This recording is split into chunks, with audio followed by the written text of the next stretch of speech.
आज हम type of viscosity पर डिस्कशन करेंगे। आमतौर पर दो तरीके की विस्कोसिटी होती है। पहले में एब्सोल्यूट विस्कोसिटी, जिसको कि डायनामिक विस्कोसिटी या शियर विस्कोसिटी भी कहते हैं, और इसको आमतौर पर विस्कोसिटी के रूप में भी जानते हैं। दूसरी तरह की विस्कोसिटी जो काइनेमेटिक विस्कोसिटी होती है। काइनेमेटिक विस्कोसिटी एब्सोल्यूट विस्कोसिटी को उसी फ्लूइड की डेंसिटी से डिवाइड करने पर प्राप्त होती है। अक्सर इन दोनों में कन्फ्यूजन की स्थिति रहती है। आज हम इन दोनों में बेसिक डिफरेंस तथा कब कौन सी विस्कोसिटी नापनी चाहिए व इसके लिए किस तरह के विस्कोमीटर्स यूज किए जाते हैं आदि को इस वीडियो में समझाने की कोशिश करेंगे। सर्वप्रथम एब्सोल्यूट विस्कोसिटी लेते हैं। विस्तार से इस पर हमने अपने पूर्व के वीडियो में चर्चा की है। शार्ट में किसी फ्लूइड पर लगने वाला टेंजेंशियल या शियर फोर्स उस सतह पर शियर स्ट्रेस पैदा करता है, जिससे फ्लूइड की उस सतह में एक मूवमेंट होती है, अर्थात उस सतह में शियर रेट डेवलप होता है। यह शियर रेट शियर स्ट्रेस के प्रोपोर्शनल होता है। जैसे जैसे फोर्स बढ़ाते जाते हैं शियर स्ट्रेस बढ़ता है, जिससे फ्लूइड में उस सतह की गति बढ़ती है, अर्थात शियर रेट बढ़ता है। तो हम कह सकते हैं कि shear stress is proportional to shear rate, और जो प्रोपोर्शनलिटी कांस्टेंट ईटा होता है वो एब्सोल्यूट विस्कोसिटी कहलाता है। अर्थात एब्सोल्यूट या dynamic viscosity is equal to shear stress upon shear rate. इसे न्यूटोनियन लॉ ऑफ फ्रिक्शन भी कहते हैं। यहाँ यह ध्यान देने की बात है कि शियर स्ट्रेस और शियर रेट का यह संबंध केवल न्यूटोनियन फ्लूइड में ही होता है, अर्थात न्यूटोनियन फ्लूइड में कांस्टेंट टेम्परेचर पर शियर स्ट्रेस के बढ़ने या घटने पर उसी प्रोपोर्शन में शियर रेट भी घटता बढ़ता है, जिससे उस फ्लूइड की विस्कोसिटी कांस्टेंट रहती है, जैसे गैस, पानी, अल्कोहल, ऑयल आदि। मगर नॉन न्यूटन फ्लूइड जैसे टोमेटो केचप, कर्ड, कुछ पेंट, मेयोनेज आदि में शियर स्ट्रेस घटने बढ़ने पर शियर रेट अलग तरह से व्यवहार करता है, जिसमें उस फ्लूइड की विस्कोसिटी अलग अलग होती है, जबकि टेम्परेचर कांस्टेंट होता है। इस पर हम चर्चा अपने अलग वीडियो में करेंगे। एक डेमो के द्वारा इस एब्सोल्यूट विस्कोसिटी को यहाँ समझाया जा रहा है। स्टार्मर या रोटेशनल विस्कोमीटर में एक पैडल के द्वारा फ्लूइड के सेंटर में टेंजेंशियल फोर्स लगाया जाता है, जिससे सेंटर में फ्लूइड की वेलोसिटी तेज होती है। मगर जैसे जैसे बीकर के दीवार की तरफ बढ़ते हैं वेलोसिटी कम होती जाती है और दीवार के करीब जाकर ऑलमोस्ट नेग्लिजिबल हो जाती है। अगर फ्लूइड शहद की तरह हाई विस्कोसिटी का हो तो दीवार के पास यह वेलोसिटी करीब जीरो महसूस होती है। इसका मुख्य कारण सेंटर से दीवार तक फ्लूइड की अनेकों लेयर के मध्य में फ्रिक्शन होता है। सेंटर से हर आगे की लेयर अपने पहले वाली लेयर पर रेजिस्टिव फोर्स या फ्रिक्शन लगाती है। इसी रेजिस्टिव फ्लो को विस्कोसिटी कहते हैं। एब्सोल्यूट विस्कोसिटी के केस में सेंटर पर लगने वाला फोर्स टेंजेंशियल होता है, जो एक्सटर्नल फोर्स कहलाता है।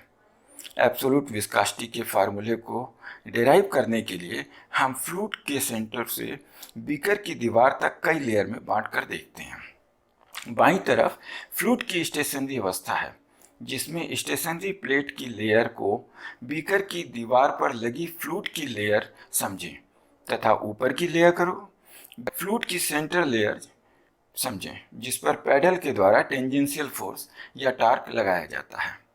पैडल द्वारा लगाए जाने वाले टेंजेंशियल फोर्स तथा पैडल की सरफेस एरिया को रेशियो को F/A द्वारा दिखलाया गया है, जो शियर स्ट्रेस है।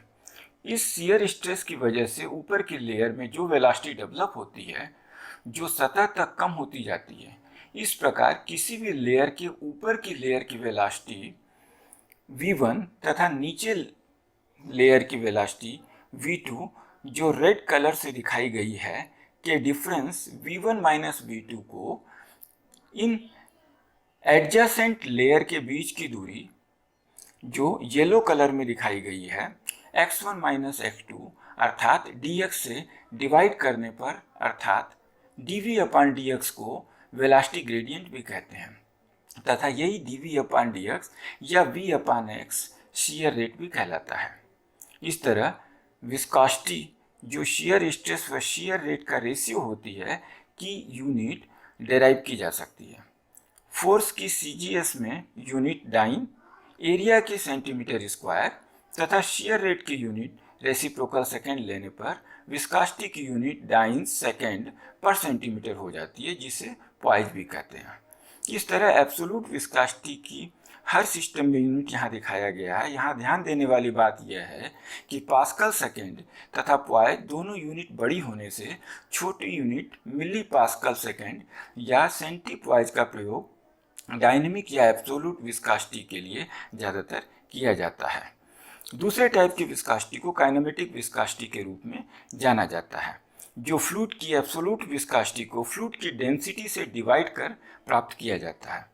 यह न्यूटोनियन फ्लूइड के लिए ही एप्लीकेबल है। काइनेमेटिक विस्कोसिटी भी एब्सोल्यूट विस्कोसिटी की तरह किसी फ्लूइड का रेजिस्टिव फ्लो है, मगर इसमें कोई एक्सटर्नल फोर्स नहीं होता, सिर्फ ग्रेविटी की वजह से यह फ्लो होता है, जो फ्लूइड के एक फिक्स वॉल्यूम के ऑरिफिस या कैपिलरी द्वारा पास होने के समय को मेजर कर प्राप्त किया जाता है। इसकी यूनिट स्टोक होती है। काइनेमेटिक विस्कोसिटी को डेमो के द्वारा मेजर करते हुए यहाँ दिखाया गया है। यह बबल ट्यूब विस्कोमीटर है, जिसमें अलग अलग विस्कोसिटी के कई स्टैंडर्ड ट्यूब होते हैं। यहाँ ए से टी तक ट्यूब है। इसमें बबल नीचे से ऊपर ग्रेविटी के प्रभाव से फ्लो करता है। जिस फ्लूइड की विस्कोसिटी मेजर करनी होती है उसे एक ब्लैंक ट्यूब में भरकर स्टैंडर्ड ट्यूब से मैच करते हैं। जिससे मैच हो जाता है उस फ्लूइड की वही विस्कोसिटी कहलाती है। इसे पॉइज में कैलिब्रेट किया गया है। अगला ऑपरेटर्स फोर्ड कप है, जिसमें एक फिक्स वॉल्यूम का फ्लूइड एक फिक्स साइज के ऑरिफिस से पास होने में जितना समय लेता है वह उसकी विस्कोसिटी को दर्शाता है। इसमें फ्लो ग्रेविटी के द्वारा होता है। यह एक अत्यंत सरल उपकरण है जिसे अनस्किल्ड व्यक्ति भी प्लांट में आसानी से यूज कर सकता है। इसमें ट्रांसपेरेंट व ओपेक दोनों तरह के फ्लूइड की विस्कोसिटी को मेजर किया जा सकता है। नेक्स्ट उपकरण यू ट्यूब या कैपिलरी ट्यूब विस्कोमीटर है।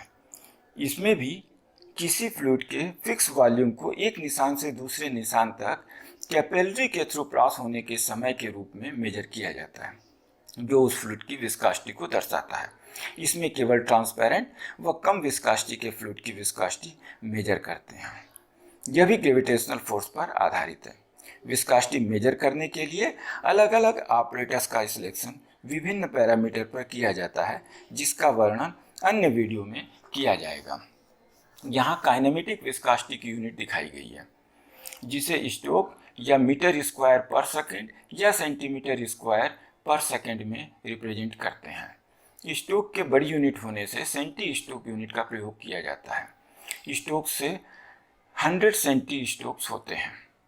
यहाँ एब्सोल्यूट विस्कोसिटी तथा काइनेमेटिक विस्कोसिटी के कुछ की फीचर्स को बताया गया है। दो फ्लूइड की एब्सोल्यूट विस्कोसिटी सेम होते हुए भी काइनेमेटिक विस्कोसिटी अलग अलग हो सकती है, कारण दोनों की डेंसिटी अलग अलग होती है। ज़्यादातर विस्कोमीटर डायनेमिक विस्कोसिटी को मेजर करते हैं, मगर काइनेमेटिक विस्कोसिटी में प्रोग्राम किया जाता है। किसी लिक्विड की काइनेमेटिक विस्कोसिटी टेम्परेचर के बढ़ने के साथ घटती है, मगर गैस की बढ़ती है। किसी फ्लूइड की डेंसिटी 1 से कम होने पर काइनेमेटिक विस्कोसिटी डायनेमिक विस्कोसिटी से अधिक होती है, तथा डेंसिटी 1 से ज़्यादा होने पर काइनेमेटिक विस्कोसिटी डायनेमिक विस्कोसिटी से कम होती है। विस्कोसिटी चूँकि टेम्परेचर डिपेंडेंट है, अतः हमेशा टेम्परेचर साथ में लिखना जरूरी है।